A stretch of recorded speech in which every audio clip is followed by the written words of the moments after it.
back again for what is that? What is that opening? Okay, we're back here for Screen Preach, episode 38, and we're gonna tone it down a little bit and get a little grounded here this week. We're gonna do something simple, a drama, a pure drama that we're gonna talk about. Yeah, so let's do this. We're gonna do this. Okay? Yeah, yeah. I talk to Bossini. What's going on this week? This week and last week, right? No, this week. Yeah. What's going on this week in film and television? Don't worry, we will definitely be getting to the news of the week soon, but real quick, we got to talk about WandaVision. Episode 3 came out, and already it's kind of like kicking into the hints are still a little vague, but at this point I'm a little more leaning towards this being all Wanda in her head in some way. Like she's like the reason for all this, because the way that she, spoilers, but the way that she kicks out Geraldine, which is actually Monica Rambeau, the way that she kicks her out of this reality thing that she's in. I mean, clearly she has some power in this. Like, she controls this. I don't know what it. The point is, it's very interesting. It's been interesting for me the whole time, and it's staying interesting. Some people are complaining. Don't fucking forget what studio this is and what they've given us. This is, everything's for a reason. It's not like you just be fucking patient for once in your life. I know it's tough in this day and age to just fucking relax for a second and let it play out, but they're not gonna set anything up if they're not gonna pay it off. So all this shit is gonna build to something. All right? Stop being fucking. Stop complaining. We have a very short week with the news, so I'll get to that in a second. But what else did anybody watch? Anything interesting? The thing is, a lot of movies are coming out on HBO Max, that's for sure. But streaming in general, this is how we're watching stuff right now. So, you can always comment under the episode on YouTube or Instagram or whatever, and then just let me know what you're watching and things you think I should watch. A couple people have done that, actually. So, yeah. TV, what else? Nothing really, I don't know. It's great to have Marvel. We get Marvel every week, and pretty much every week all year. Assuming things, don't get weird. I don't know. I think either way we do, because of all the TV shows. Because of the TV shows, yeah, every week for the most part this year. They're not. It's not like they're going to delay the TV shows. That won't happen. Disney Plus, we'll have the TV. I'm worried about the movies. They're already talking about Black Widow possibly getting delayed again. That's what I'm worried about. I can't watch that on Disney Plus. They have presented these shows to us in this format on Disney Plus, so it works. But the movies are still the movies, and I want to see the movies in fucking theaters. I mean, come on, man. Hopefully it all works out, but we'll see what happens. I don't know that there was anything else to really watch. I'm rewatching stuff. That's what I'm doing right now. Like all the Marvel Netflix shows, I'm actually rewatching, and it's great because I haven't actually rewatched them at all yet. Like, I've only seen them, every season of those shows I've only seen once, so going back through again the second time's always great. And so that's what I'm doing. I'm rewatching, and the fact that there's a chance this all starts to come together now. Like, the Netflix heroes are very much possibly going to find a way to be weaved into this whole big storyline. I'm starting to find ways to look at things, like even the way I watch the Marvel movies now. I don't do it um, normally, like most people, like I don't watch them as movies and like go through. I actually do them in hours, as if they're hour-long TV show dramas. I do. I split them up and I do stuff at the same time, and like it's I watch it like a long TV show when I watch it. And it's funny too because I would always play the Marvel intro in front of any hour I'm about to watch, and now they're doing that too. Like I love it. When WandaVision, every week I get to hear that theme. Every week that theme comes on in front of the WandaVision episodes, like as if nothing's changed. Because I've always been watching the movies like that too, like as if they were TV. It's a TV show because it is. It's like a big long TV show. So what am I really saying here? Yeah, okay. If Black Widow came out on Disney Plus, what am I gonna not watch it? Of course I'm gonna watch it. We would all watch it. If they just started releasing the movies on Disney Plus, of course we're gonna watch it. It's just the theater experience must return, and it will. But sooner rather than later, I hope. Please. Anyway, the whole thing is about we got this whole multiverse coming here. Feige has said that Feige has been talking and he's confirmed some stuff and said some stuff, and he said, like, for instance, there will be no Avengers movie in Phase 4, but there will be one again at some point, probably Phase 5 or 6. But that's just like the now it's looking like you'll have an Avengers movie, you'll have a young Avengers movie, you'll have a like a I mean, who knows the possibilities now. But if Charlie Cox's Daredevil shows up in Spider-Man 3 like they're saying he might, or Jessica Jones shows up in She-Hulk like they're saying she might, like, that would be amazing. Because the Netflix shows were fucking great. They really were. Even Iron Fist, that that annoying bastard that he was, Danny Rand, I still enjoyed it. I did. I can't help it. I enjoyed even his storyline.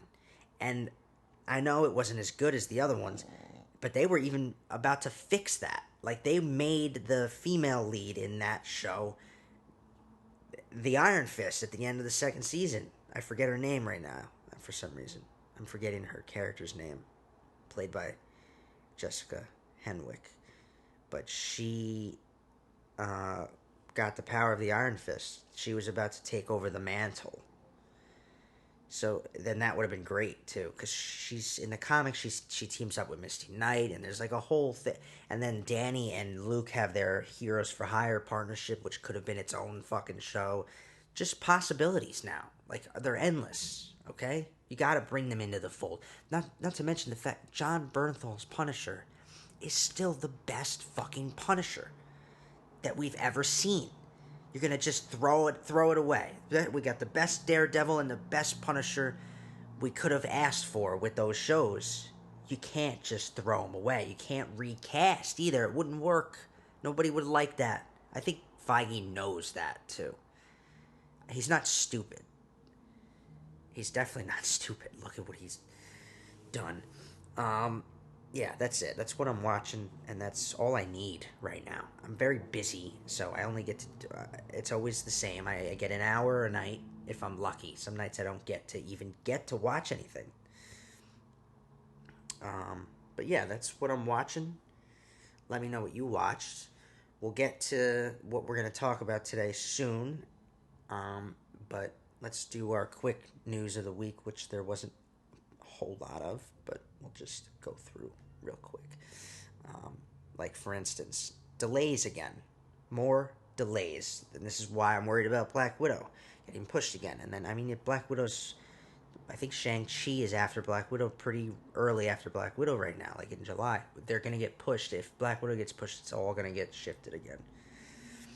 A Quiet Place Part 2, which was supposed to come out last April, and was looking like it was going to come out this April, a whole year later, has now been pushed again. So September for A Quiet Place Part 2. On top of that, we also got No Time to Die, the next Bond movie, getting delayed till October. And then a couple other movies getting delayed, like Ghostbusters and whatnot, last night. So more delays. It's just still going on. It's like 2020 just rolled right on into 2021. Also, it was the 21st the other day, and I saw that like it was like the 21st day of the 21st year of the 21st century. Another fucking thing to that doesn't mean shit that we can talk about on social media for 2 seconds. All right. Yeah. We also got some Morbius as well. Morbius was delayed. Last week I told you it was delayed till the fall. Now it's been pushed entirely till next year, 2022. It's really fucked up. The whole thing is fucked up. It just doesn't end. This shit. It really does not end. She-Hulk added a new cast member. Actress Ginger Gonzaga, who I know from a couple of little things I've seen her in over the years. You would too if you saw her. Maybe I should throw her up. Yeah, and that's more casting news there. Game of Thrones prequel in the works, a new one now. So they're doing the Tales of Dunk and Egg, which is based on a short story, like a novella by George R. R. Martin. It's about you remember Grandmaster from the Night's Watch, Grandmaster Egg. What the fuck was his name? Shit. The Targaryen Grandmaster at the Night's Watch. His real name was no. Was it him? No, his brother was Egg, right? Yeah, his brother was Aegon. Whatever. I didn't read the novella, so I don't know about this at all. I love the universe, so I will watch it. They're doing HBO's doing this. You know, they got House of the Dragon coming now. They're doing Tales of Dunk and Egg series. So yeah, cool.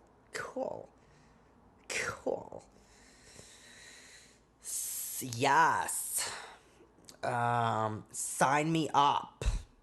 What else? Warner Bros. Appoints Tom Ashim. Whatever. There's a new person in charge of all of the entire Harry Potter franchise. He's supposed to work with J.K. Rowling on everything future Harry Potter stuff that could potentially come out for the next however long. I just liked this news because it tells me that there's a lot more potential future for that franchise. Love that universe too. Fantastic Beasts is not exactly going in the right direction, but maybe even after that's over, there's still possibility for more stuff in a universe. In the universe of Harry Potter. The Wizarding World is what they call it now. Like when we were kids growing up, it was just the Harry Potter universe. Now it's the Wizarding World, because there's more than Harry Potter stories. Whatever, dude. You know what they really need? That universe needs a TV show. It needs it. It needs a TV show. I even wrote one in high school with a friend. We wrote like 5 episodes. It's just a universe that needs a TV show. Come on, do something in that world, like with episodic, with episodes. You know, yeah. What else?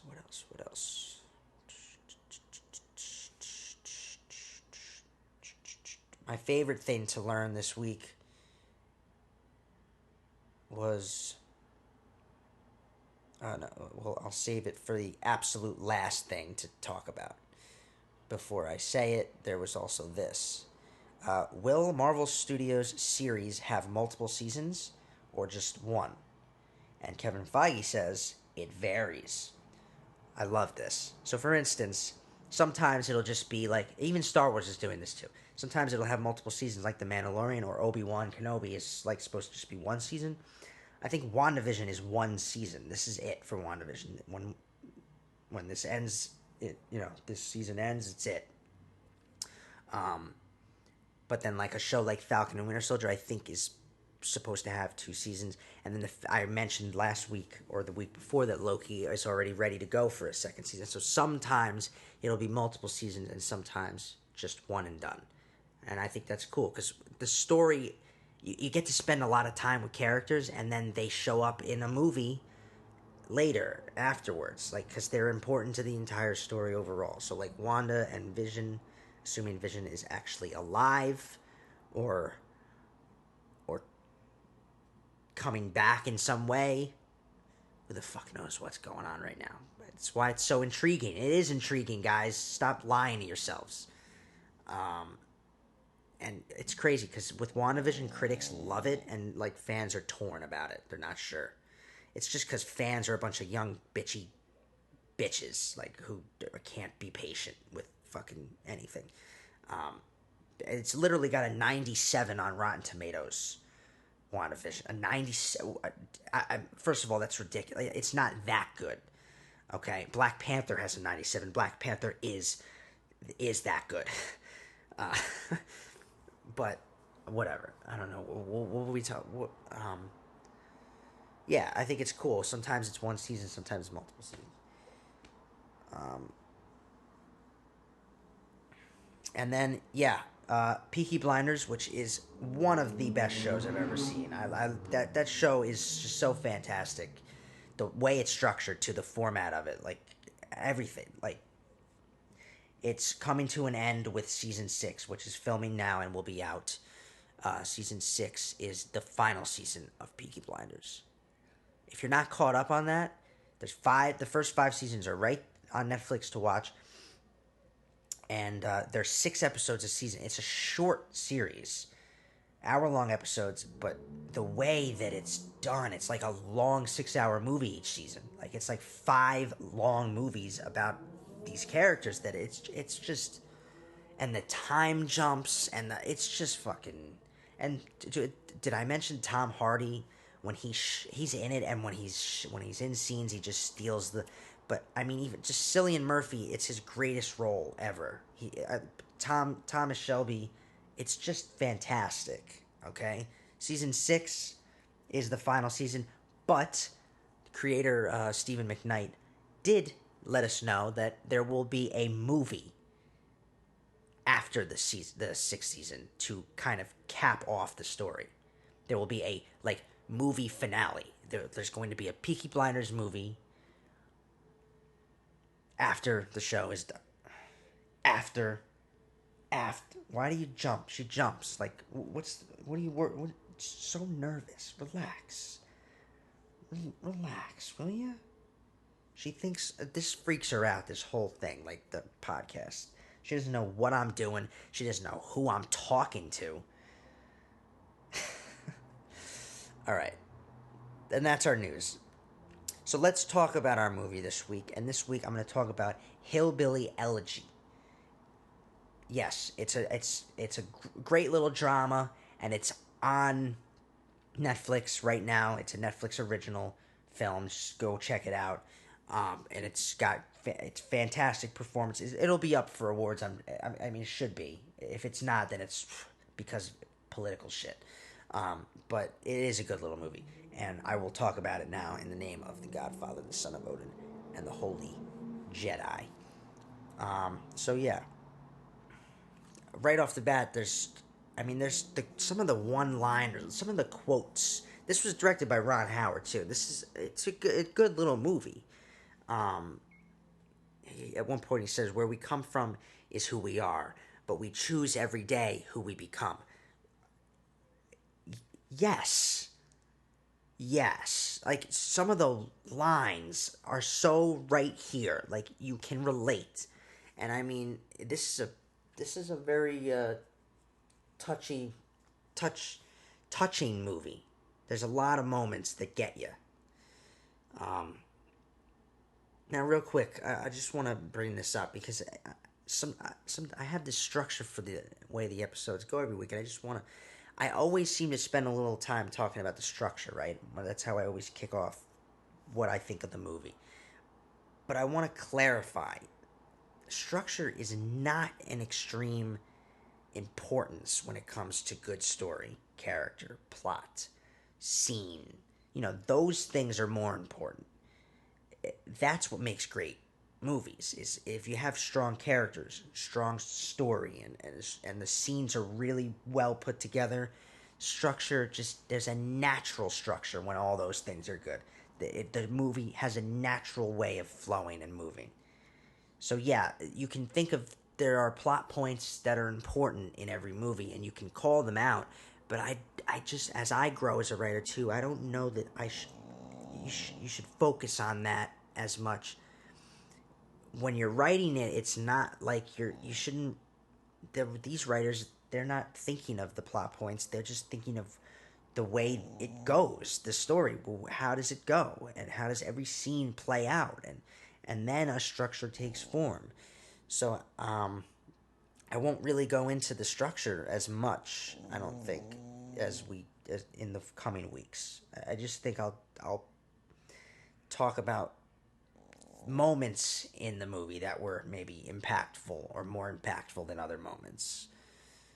Um, in this film, there is so much focus on JD and the women in his life, right?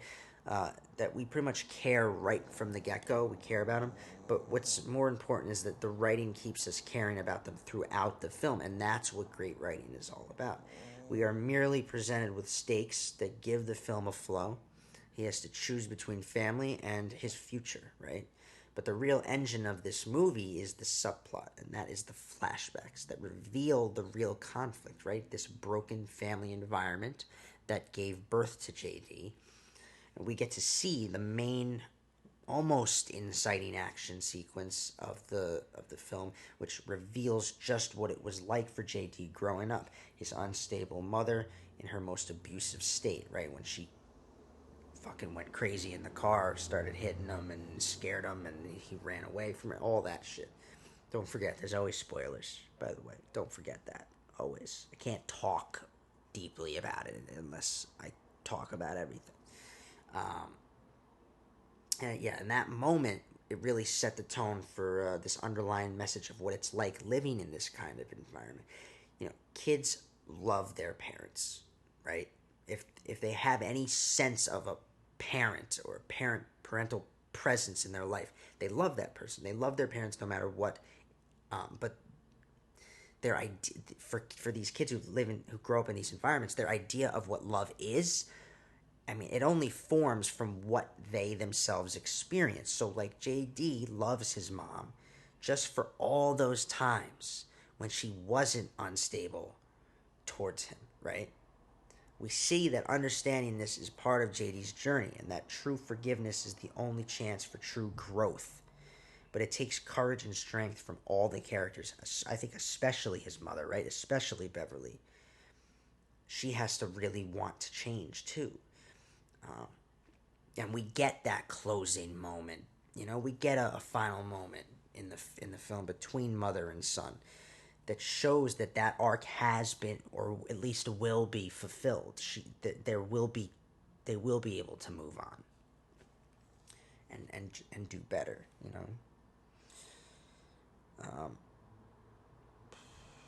The main themes of this film are clear and powerful.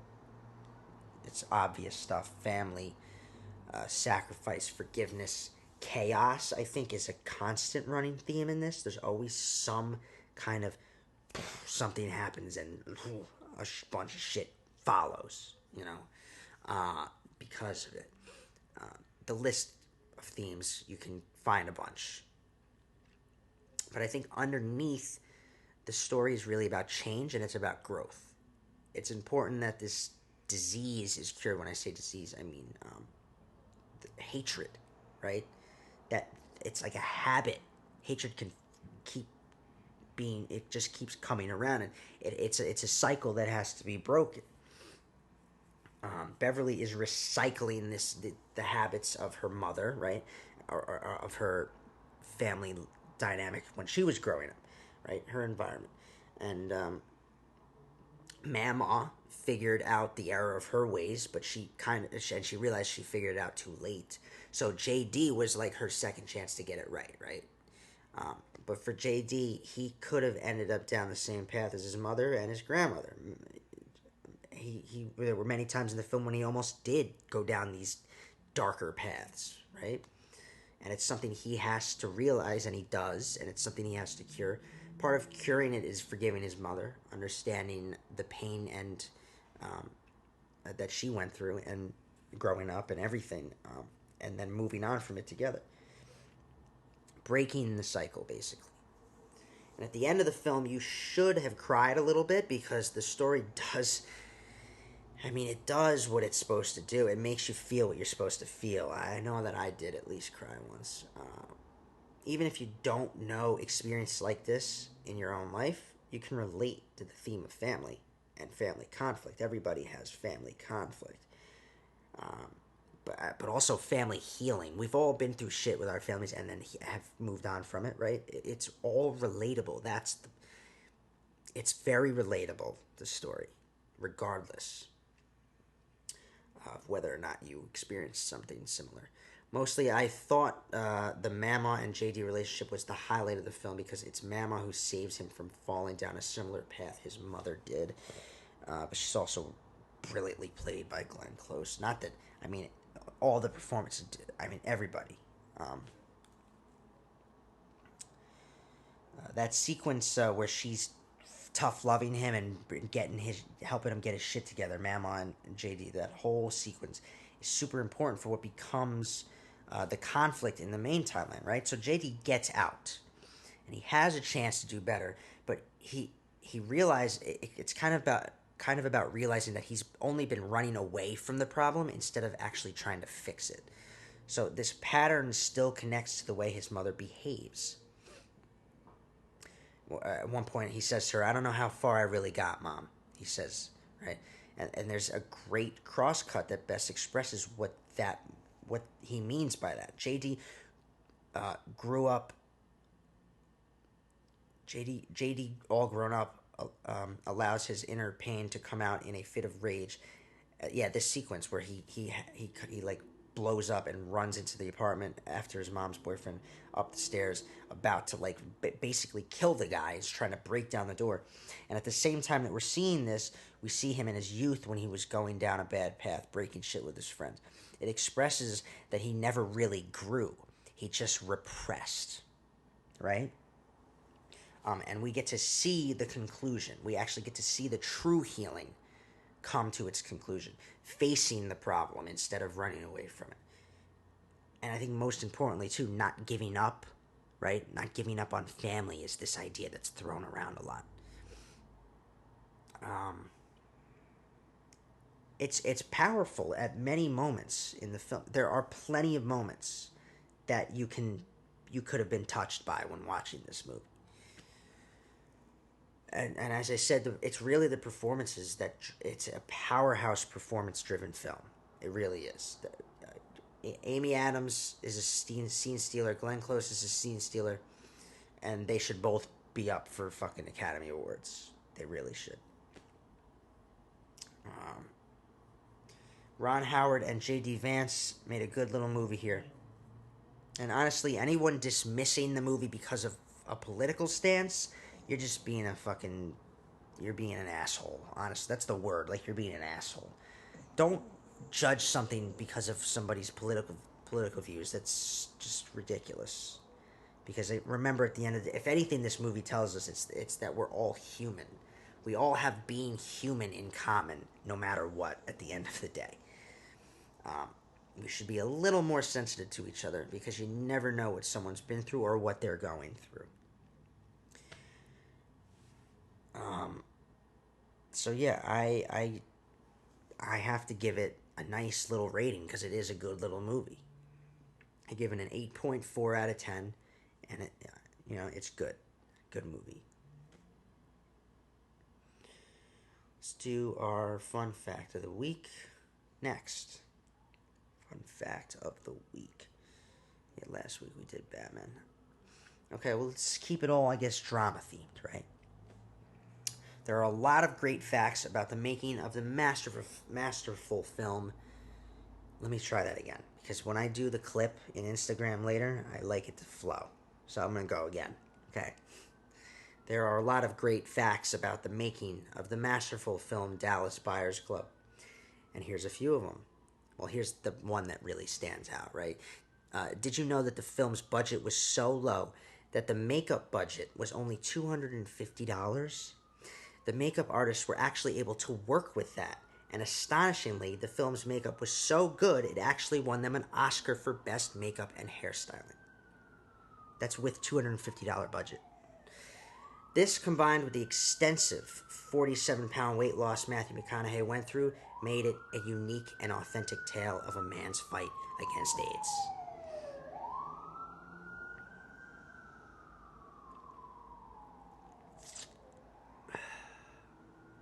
Dude, honestly, it's honestly, of all the times for a siren to come through, that was the one that I really needed it to not come through. And now I can't do it again, right? I can't. It just makes for a bad, like, I'm going to read it again, like, in the middle of the episode. No. There's going to be a siren in this fun fact, and it pisses me off. But okay, that's where we're at. I will never live in an apartment that's right next to a fucking street ever again. It's all life lessons. We all have to learn things in life, right? Next time I'm going to be deeper in the building and, like, in a corner, like, somewhere in, like, I swear to God. I don't even care about the lighting. Like, I loved this space for its lighting. Whatever, dude. Let's move on. Question of the week. Last week I asked who is the most kick-ass female superhero. Take a look at what everybody said. Because, I mean, I said Black Widow. But it doesn't surprise me that Wonder Woman would be above her. Those are the two. Those are the two. Wonder Woman and Black Widow, they've been our kick-ass women for over a decade right now. Or no, I mean, but ScarJo, dude, Black Widow is she's been our gal, okay, for over a decade. Wonder Woman, I love Wonder Woman, but she's still fairly newer. Black Widow, she's just too badass. She is. She's too much of a badass. She's gotta be number one. She wasn't number one, but she is. You're still number one to me, ScarJo, and your awesome performance as Natasha Romanoff. Yeah, so the rest, I love. Actually, forgot about Harley Quinn Margot Robbie playing Harley Quinn. That's a good one too. That was number 3, I think. So yeah, Hit Girl, Gamora, and then Laura from Logan. Like, really good list, actually. I liked it a lot. So this week I thought I'd switch up the question a little bit and do something different. Just a little, because there's been some news about it. It's very, like, it's getting very gamerish. It's a gaming time with the new systems out, PlayStation 5, Xbox, Series S, or whatever the fuck it's called. I don't even know what it's called. So I thought I'd do a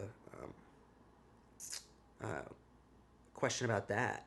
What is the most anticipated video game of 2021? What's the video game that's coming out this year that you're most looking forward to? For me, it was going to be Hogwarts Legacy, like literally the first open world Harry Potter game, but it got pushed. It's not even coming out this year. I'm still looking forward to it, but it's like in 2021. It's not coming out in 2021. There's a werewolf game that I really want to see. It has me intrigued. I'm interested in this werewolf game coming out next month. So I'm looking forward to that. What is your most anticipated game, if you are a gamer? Let's do our movie quote of the week.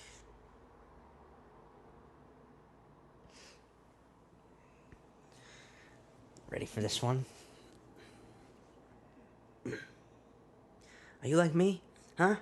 This good enough to fight, Sugar Ray? Never had to win, did I? You gotta do more than that. You gotta win a title. For you, for me, for Lowell. And this is your time, alright? You take it.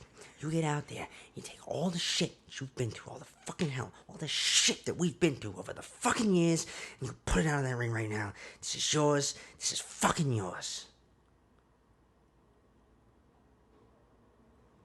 Name that movie.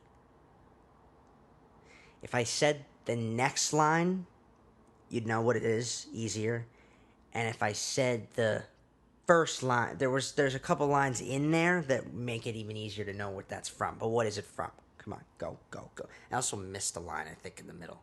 He says, I had my time and I blew it. You don't have to. You get out there and use all that shit that you've been through. It's one of my favorite movies, actually, of all time. Name it. And that is our episode this week. Another good one. Always enjoy talking about movies every week. I just do it because I just love it. And,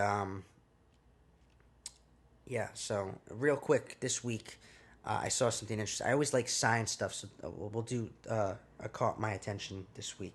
And it was a science-related thing. They found an ancient super-Earth that's nearly as old as the universe. Okay?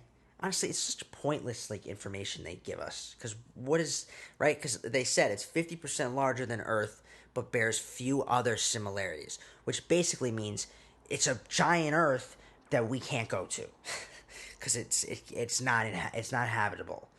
So what the fuck does this mean? Why do we care? Until we can go visit it, you know what?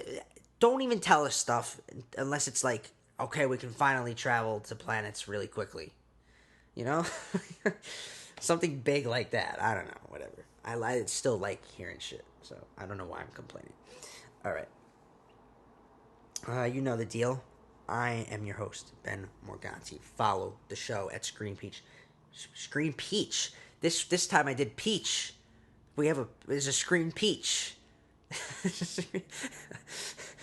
Go grab yourself a Screen Peach at the local market, and then follow Screen Preach. Follow me at DeBenji. Follow my brother's channel, J&J. I think I'm wearing this. I am actually wearing this shirt. J&J Customs. Subscribe to BMS Studios on YouTube.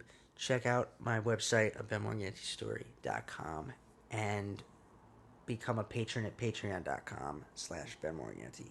I'm still having trouble finding my page, so I don't know how any of you will actually find it. Things are gonna be a little bad. I have fun. We're gonna keep changing up the format and everything. It'll just, yeah. But anyway, thank you guys and for listening and whatnot. And come on back next week. I'm gonna talk about something that on my list.